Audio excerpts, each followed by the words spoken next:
la question aujourd'hui de base, c'est est-ce que dans l'islam, il y a une reconnaissance des autres religions ou est-ce que les autres religions sont complètement aplaties? Puisque, attention, il faut le dire, sur nombre de forums, sur nombre de sites internet, on voit des cochonneries circuler à l'égard de l'islam qui consistent à dire que, vous savez, on parle du statut des dhimmis pour dire qu'on les oppressait, etc., etc. Quel est votre point de vue là-dessus?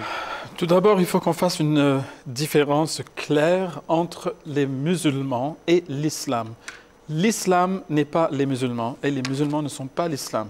Alors, il y a des fois où les musulmans suivent l'islam, oui, mais il y a beaucoup d'instances où ils s'en fichent totalement et ils font ce qu'ils veulent au nom de l'islam, malheureusement. Et quand on est en train d'analyser ça de façon un peu superficielle, on a tendance à faire l'amalgame entre tout cela. C'est très malheureux. Alors, ça me rappelle un célèbre chanteur qui disait « Heureusement que j'ai connu l'islam avant d'avoir connu les musulmans ». Oui, voilà. Alors, ça résume tout. C'est vraiment dommage, mais cela ne s'applique pas à tous les musulmans, évidemment. Évidemment. Oui. Alors, tout d'abord, il faut dire qu'il est heureux de constater que l'islam reconnaît les autres religions.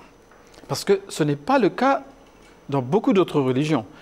Quand je dis que l'islam reconnaît les religions, je ne suis pas en train de dire qu'on tient un discours quand on rencontre, par exemple, des chrétiens ou des juifs ou des hindous ou des bouddhistes, etc., que oui, nous sommes tous les mêmes, en fait, nous avons juste des façons différentes de faire notre voyage vers Dieu, etc. Tout ça, c'est bien beau, tout le monde peut le dire. Mais est-ce que c'est vraiment, ça se trouve dans les textes religieux qui sont à la base de toute religion? Eh bien, nous constatons que dans le cas de l'islam, si nous voyons cela, mais nous ne le constatons pas, par exemple, dans le cas de l'hindouisme, nous ne le constatons pas dans le cas du bouddhisme, nous ne le constatons pas dans le cas du judaïsme ou du christianisme aussi, où la reconnaissance est très, très restreinte. Et elle va se restreindre surtout en se repliant sur elle-même.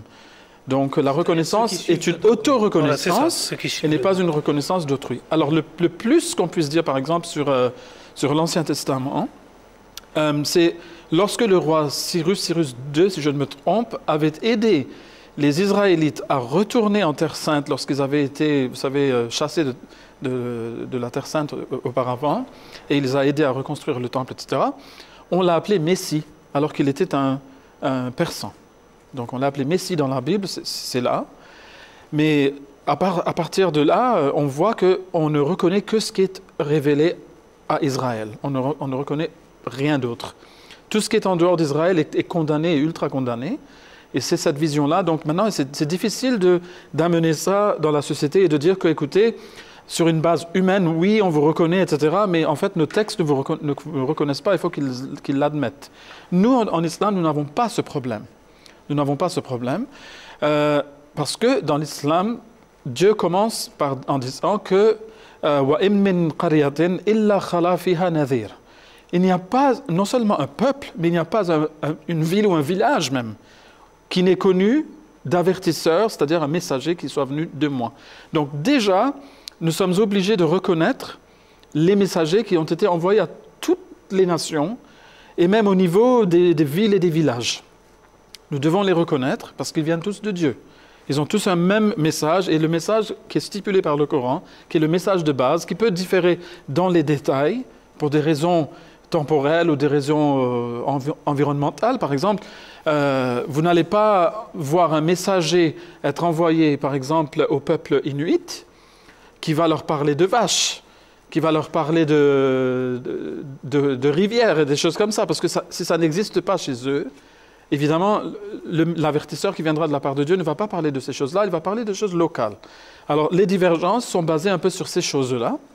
Et sinon, le message de base, comme le stipule le Coran, c'est qu'ils ont tous enseigné qu'il y a un seul Dieu d'où nous émanons tous et que toutes les créatures de Dieu sont ses enfants. Nous sommes tous des frères et des sœurs et que nous devons être bons envers tout le monde. Donc voilà, ça c'est le message de base. Donc déjà, à ce niveau-là, l'islam les reconnaît. Mais maintenant, l'islam en fait plus. Le Coran dit que nous devons croire dans les messagers de Dieu. Nous avons cru en tous les messagers de Dieu. Il fait dire aux croyants que nous avons cru à tous ces messagers. Le prophète Mohammed sallallahu alayhi wa sallam de dire qu'il y a eu plus de 124 000 prophètes messagers qui ont été envoyés à l'humanité et que nous devons croire en tous et que si nous en rejetons un seul, nous les rejetons tous parce qu'ils viennent tous du même Dieu.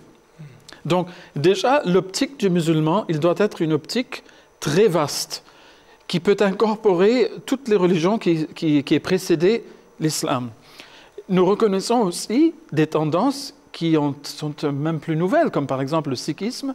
Nous savons qu'il a été fondé par le gourou Baba Nanak, qui était lui-même un saint musulman, c'est un hindou converti à l'islam, qui a lancé une confrérie soufie, qui plus tard est devenue une autre religion.